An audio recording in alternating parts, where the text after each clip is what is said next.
Hello again, everyone. Today I want to answer a common query I get about something that scares the life out of those who get them. Panic attacks. Sometimes the query comes from people who have just quit their addiction and have they panic in new situations, sober. They're not used to it. Often, though, it's from the many people suffering with anxiety. The common theme, though, is wanting to understand what is going on when they have these attacks, and of course, is it normal? Panic attacks happen when the amygdala is this little pea-sized thing in the brain. Think of it as the first responder. So what happens is the amygdala receives a perceived physical or emotional threat. Basically, it pattern matches the data it receives against existing data in our memory. Thing is, though, the data it receives is through our five senses. So it is only able to pattern match the incoming data, for example, sound, smells, images, etc., against memories with similar data.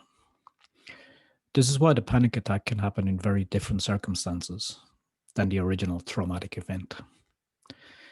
This is common with trauma sufferers, as it only takes a smell or sound, for example, to trigger the emotions that in turn will pattern match and set in motion what's called the fight or flight response. So let's go through the symptoms and why they happen. By the end of this explanation, hopefully, you will realize that when you are having a panic attack, it is simply a natural reaction to a perceived threat. And hopefully that helps you to manage it. Okay, so here we go. Let's start with the pounding heart.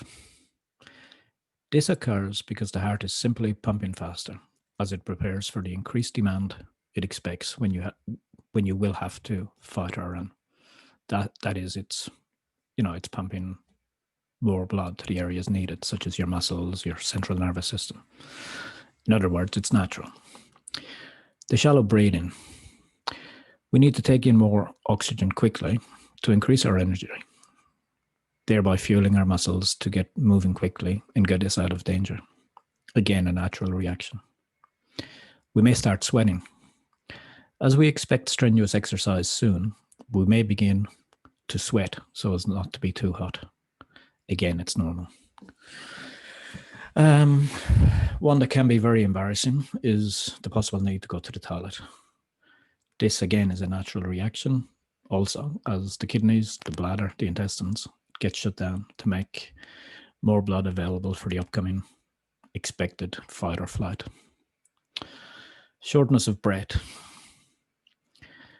As the attack continues, or the fight or flight response continues, our body realizes that the excess oxygen is not being utilized. That is the threat not happening, or the fight or flight not happening, not needed. So now we try to expel that excess oxygen. Again, a natural response. But this is where it gets tricky, and we begin to panic. As we expel the excess oxygen, we also expel, unfortunately, the carbon dioxide. Problem is, we need that carbon dioxide to transport oxygen around our body. CO2 is a gas, and the oxygen molecule can be quite sticky, so it needs something to help it get around the body. This then tricks us that we are short of breath, and we begin literally gasping for air, which of course makes matters worse as we expel yet more carbon dioxide. Now we panic as we believe something serious is happening, such as a heart attack or even that we must be dying. Of course we are not. Left to its own devices, the fight or flight / panic attack will burn out in 10 minutes or so. Worst case scenario, you may faint. But even then, the natural automatic reaction when you wake up is to again start breathing normally. Other symptoms: sharp chest pain. This is the result of the strain on the chest muscles when you hyperventilate. So again, normal. And nearly all the remainders are from hyperventilating. The trembling and shaking, a little bit of it's from the shallow breathing, but it's mostly the result of the hyperventilation. Dizziness. Some people experience numbness, weakness, difficulty speaking. Again, all hyperventilation. A big one clients often say is fear of losing control.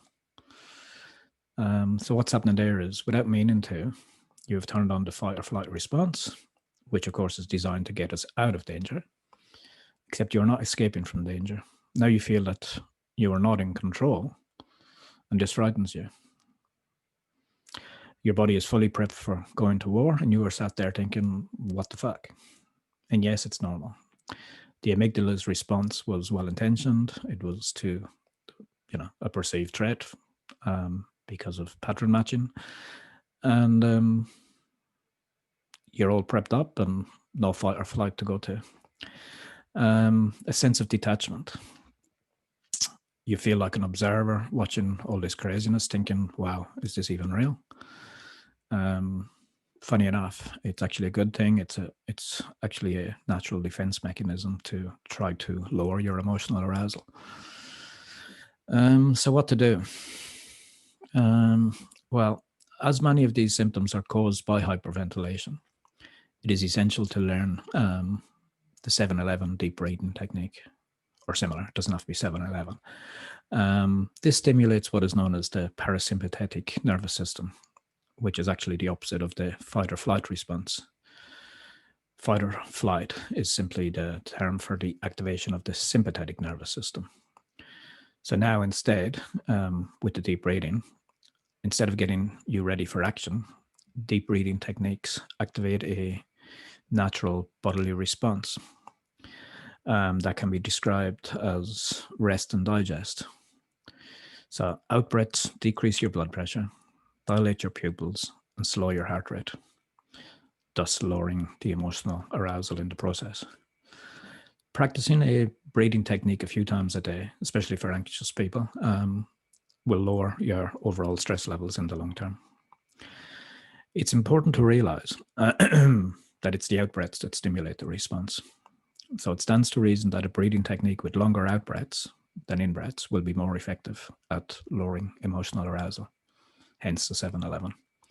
So yeah, hope that helps and answers the many questions I've been getting. And